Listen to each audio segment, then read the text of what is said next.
ओम शांति। आज फिर से हम असीम आनंद की ओर, जो हमारी सिस्टर शिवानी जी और सुरेश ओबरॉय जी के संवाद पर आधारित है, बुक का आगे का पार्ट लेके आ गए हैं, जिसमें सुरेश ओबरॉय जी पूछते हैं, यह माता पिता के लिए अपने बच्चों को समझने का एक बेहतर और अच्छा तरीका होगा। सिस्टर शिवानी जी कहती हैं, हम कहते रहते हैं अपने भाई को देखो, तुम्हें भी इसकी तरह बनना चाहिए। हम यह नहीं समझ पाते कि दो अलग अलग रिकॉर्डिंग वाली सीडी की तरह दो अलग अलग व्यक्तित्व हैं जो हमारे घर में आए हैं और हम उन्हें एक जैसा बनाने की कोशिश कर रहे हैं। सुरेश ओबरॉय जी, मैंने अक्सर माताओं को कहते सुना है, दूसरे लड़के को देखो और अपने आप को देखो। मुझे तो कभी कभी शक होने लगता है कि तुम मेरे बेटे हो भी या नहीं। कहीं मैं अस्पताल से किसी दूसरे बच्चे को तो घर नहीं ले आई। ऐसे शब्द बालक के दिल पर कैसी चोट करते होंगे। सिस्टर शिवानी जी, वह यह नहीं समझ पाती कि अगर उसने अपने बच्चे को ऐसे संस्कार नहीं दिए तो उसने कहां से ग्रहण किए हैं। यह बच्चे के लिए बहुत मुश्किल होता है, क्योंकि वह स्वयं नहीं जानता है कि उसके ऐसे संस्कार क्यों हैं। मिसाल के तौर पर एक बच्चे में चोरी करने का संस्कार हो सकता है। वह एक धनी परिवार से है और उसके घर में कोई कमी नहीं है, परंतु फिर भी वह अक्सर स्कूल से बच्चों की पेंसिलें चुरा लाता है, मानो यह चीज उसके स्वभाव में है। वह इसे जानबूझकर या तार्किक रूप से नहीं कर रहा।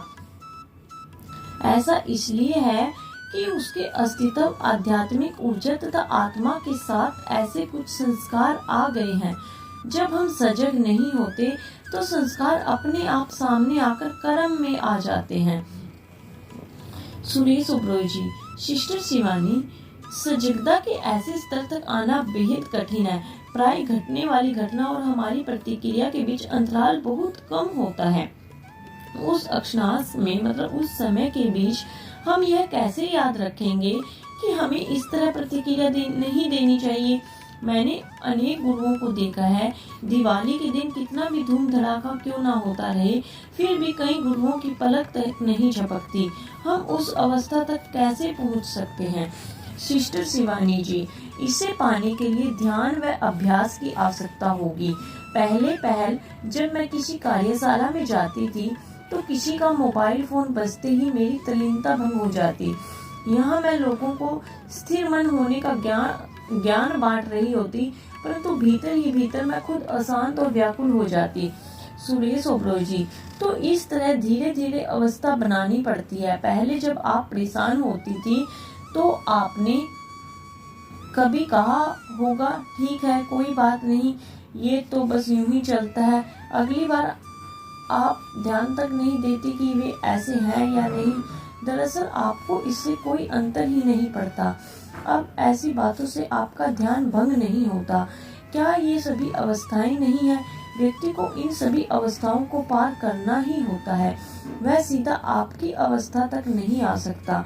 सिस्टर शिवानी जी, कुछ लोग कहेंगे यह सब होने में तो सालों निकल जाएंगे। नहीं, यह सब होने में अनेक वर्षों का समय नहीं लगता।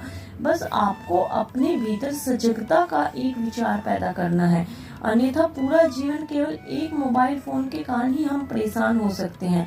हो सकता है कि हम अपने आसपास बज रहे मोबाइल की घंटियों से पैदा हुई खींच के बीच ही जीते रहें। सुरेश ओबरॉय जी, सजगता के एक विचार से क्या तात्पर्य है? सिस्टर शिवानी जी, एक विचार है, हम एक मामूली सी रिंगटोन के कारण अपने मन को व्याकुल कैसे होने दे सकते हैं। यह केवल एक सोच है। हम उस रिंगटोन के कारण परेशान नहीं हैं। उस रिंगटोन को सुनने के बाद हमारे मन में जो विचार पैदा हुए वे ही हमारी परेशानी और व्याकुलता का कारण बने हैं। इन्होंने अपने मोबाइल फोन बंद क्यों नहीं किए? क्या वे नहीं जानते कि वे सार्वजनिक समारोह में बैठे हैं? शिष्टाचार के अनुसार आपको ऐसे कार्यक्रम में अपना मोबाइल बंद कर देना चाहिए। दरअसल हमें उस रिंगटोन को सुनकर चिढ़ नहीं होती, उस रिंगटोन को सुनकर दी गई प्रतिक्रिया के कारण हमारे मन में जो विचार आए उसके कारण हमें खींच और कुढ़न होती है।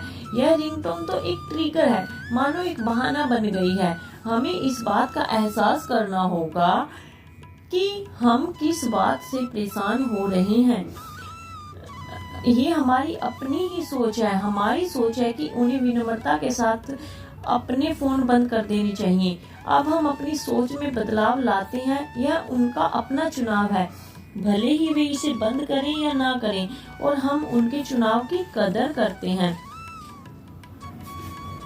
सुरेश ओबरॉय जी, जब मैं कोई सीन शूट कर रहा होता था तो उस दौरान अगर कोई सामने से निकल जाता तो मेरा ध्यान टूट जाता था।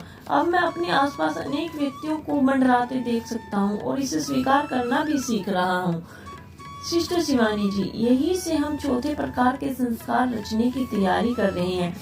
किसी बात पर खिंचना हमारा पिछला संस्कार था, भले ही वह पिछले जन्म से आया हो या वर्तमान परिवेश से हो। हम सजगता के माध्यम से अपने संस्कार को बदल सकते हैं।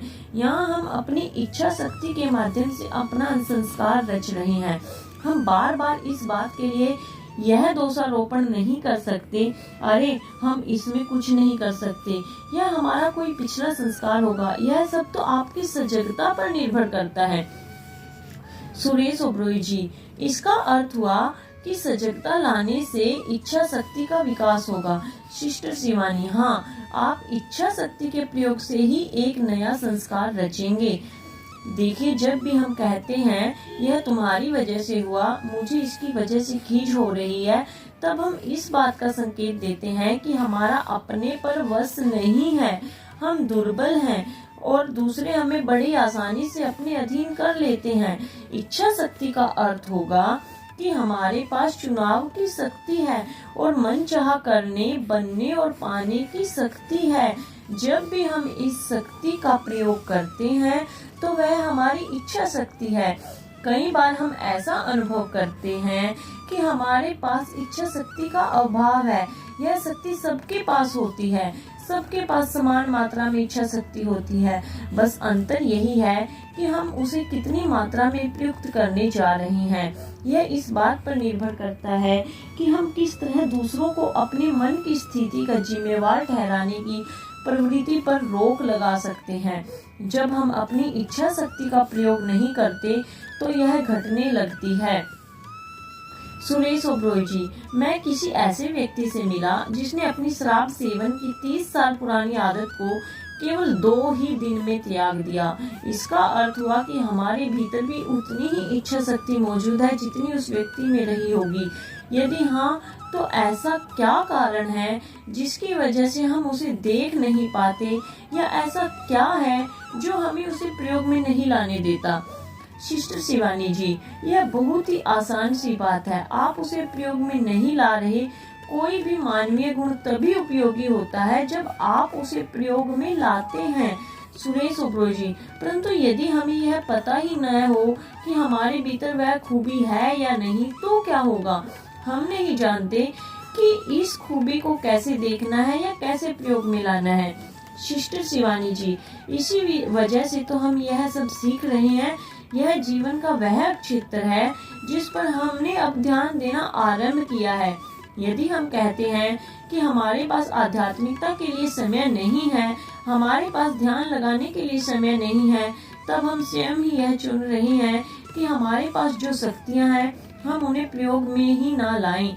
हम चुनाव कर रहे हैं कि हम उन साधनों का प्रयोग ही ना करें जो हमें दिए गए हैं। मान लेते हैं कि आपके लॉकर में बहुत सी संपत्ति रखी है, परंतु आप उसे खोलकर देखें ही ना, खुद की और दूसरों की मदद के प्रयोग में लाने से इनकार कर दें, तो